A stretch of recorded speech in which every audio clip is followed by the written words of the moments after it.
자, 여러분 안녕하세요. 타이니 보트 피싱입니다.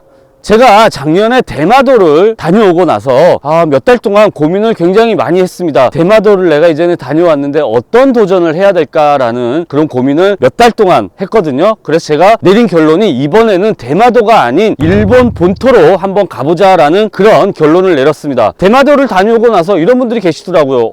나도 레저보트를 타고 대마도 앞에까지 갔다 왔는데 라는 얘기를 종종 하신 분들이 계셨거든요. 제가 출입국 사무소에 확인을 해본 결과 30년 동안은 대마도를 가는 레저보트를 출국 심사를 해준 적이 없다고 합니다. 그럼에도 불구하고 그런 말씀을 하시더라고요. 저희는 정식 서류를 만들어서 접수를 해서 출국과 입국 심사를 모두 거쳐서 저희가 정식으로 다녀온 케이스거든요. 그래서 이번에는 대마도가 아닌 일본 본토로 가기 위해서 준비를 시작을 했습니다. 이번 영상에는 어떤 보트들이 함께 갈 수 있으며 어떤 서류를 준비해야 되는지 또는 여정이라던가 이런 것들과 관련돼 가지고 영상을 준비했으니까요. 일본 본토를 함께 갈 생각이 있으신 분들은 이번 영상을 반드시 자세하게 봐주시기를 바라겠습니다. 그러면은 안으로 들어가서 제가 설명을 이어나가 보도록 하겠습니다.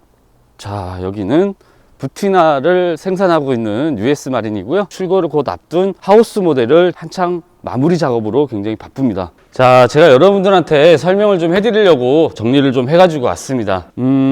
자, 먼저 시기를 말씀을 드리겠습니다. 작년 같은 경우에는 7월 31일 날 부산에서 출항을 해서 대마도를 다녀왔는데요. 이제 올해 같은 경우에는 빠르면 5월, 늦어도 6월 달 중으로는 이 여정을 마무리를 하려고 합니다. 작년에 7월 달에 가보니까요, 너무 뜨겁더라고요. 그래가지고 올해는 조금이나마 선선한 5월이나 6월을 선택을 했고요. 작년 같은 경우에는 부산에서 출항을 했지만 올해 같은 경우에는 부산 또는 통영에 있는 마리나 시설을 이용할까도 생각 중에 있습니다. 함께 가실 분들과 상의를 해서 결정을 할 거고요. 통영에 있는 마리나 시설을 이용할 경우에는 논스톱으로 대마도를 들리지 않고 바로 후쿠오카로 입국을 할 예정입니다. 만일에 대마도를 경유하는 경우에는 부산에 있는 수영만 요트 경기장에서 출항을 해서 대마도에 있는 히타카츠항까지 가서 1박을 한 다음에 입국 수속을 물론 밟은 다음이죠. 다음날 기상을 감안을 해서 후쿠오카로 출항을 할 예정입니다. 작년에 대마도에서는 출입국 사무소에서 지정해준 정박지에다가 정박을 했지만 후쿠오카로 갈 경우에는 후쿠오카에 있는 마리나 시설을 이용을 해서 정박을 할 예정입니다. 다음으로 기상이 있습니다. 물론 날씨가 좋아야 출항을 하겠죠. 이 부분은 하루 이틀이든 2, 3일이든 날짜를 변경을 하는 한이 있어도 당연히 좋은 날을 잡아서 출항을 할 겁니다.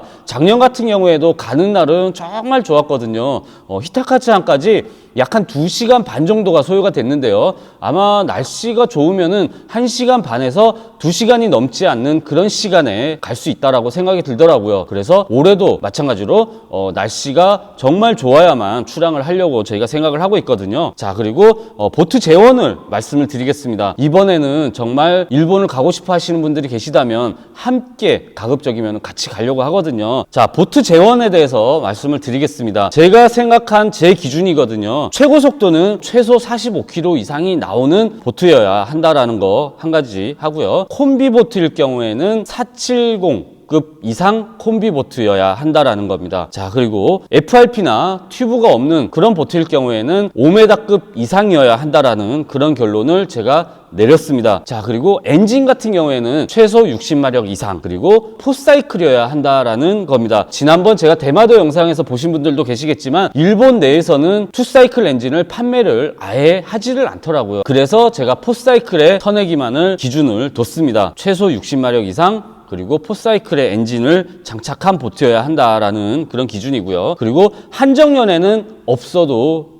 괜찮습니다. 다만 VHF 무전기는 저희가 필수로 장착을 하고 나가야 됩니다. 저 같은 경우에는 핸디형으로 제가 장착을 했거든요. 핸디형 같은 경우에는 이 보트에서만 사용을 하는 게 아니고 보트에서 내려서도 그 근처에서는 들고 다니면서 사용을 할 수가 있더라고요. 매립형 무전기를 사용을 하시게 되면 거리는 굉장히 길 수가 있겠죠, 핸디형에 비해서. 하지만 보트에서만 사용을 해야 된다는 그런 단점이 있어서 저 같은 경우에는 핸디형 무전기를 구매를 했습니다. 그리고 이제 서류는 뭐 여권도 있고 그 외에 아주 많은 서류가 필요로 하죠. 서류를 제가 하나도 버리지 않고 제가 그대로 가지고 있는데요.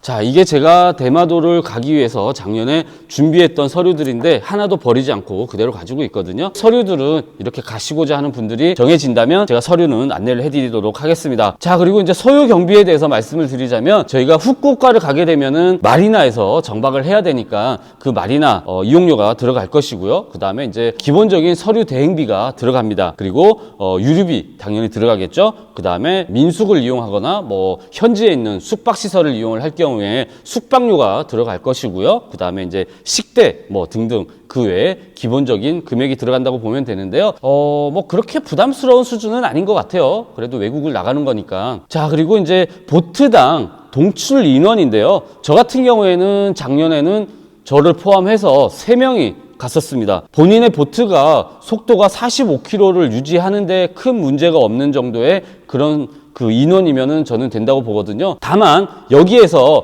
가장 중요한 거는 아무래도 단체 생활을 하는 거기 때문에 어떤 개인적인 행동을 자주 하시는 분들이거나 또는 단체 생활과 어울리지 않는 분들은 가급적이면은 배제를 해주시는 게 맞다고 생각이 듭니다. 자, 제가 이제 기본적인 설명은 드린 것 같고요. 이 영상을 보시고 함께 일본을 가실 분들이 계시다 그러면은요, 영상 아래에다가 제 카카오톡 주소를 남겨놓을 테니까요, 그 카카오톡으로 본인의 이름과 그리고 연락처 그리고 본인의 선명, 본인 보트의 선명 그리고 보트에 대한 재원을 기본적으로 적어주시고요. 뭐 그 외에 간단한 설명 정도는 적어주셔도 괜찮습니다. 또는 궁금하신 점을 표시를 해주셔도 괜찮고요. 이렇게 해서 보내주시면은 제가 읽어보고 답변을 드리도록 하겠습니다. 그리고 기본적으로 정리가 되고 나면 제가 가실 분들은 다시 단체 톡방을 제가 만들어가지고 여러분들을 초대를 해서 선단을 꾸려보도록 하겠습니다. 작년에 제가 대마도를 다녀오면서 제 보트에다가 태극기를 달고 다녀왔잖아요. 정말 가슴 뿌듯한 경험이었습니다.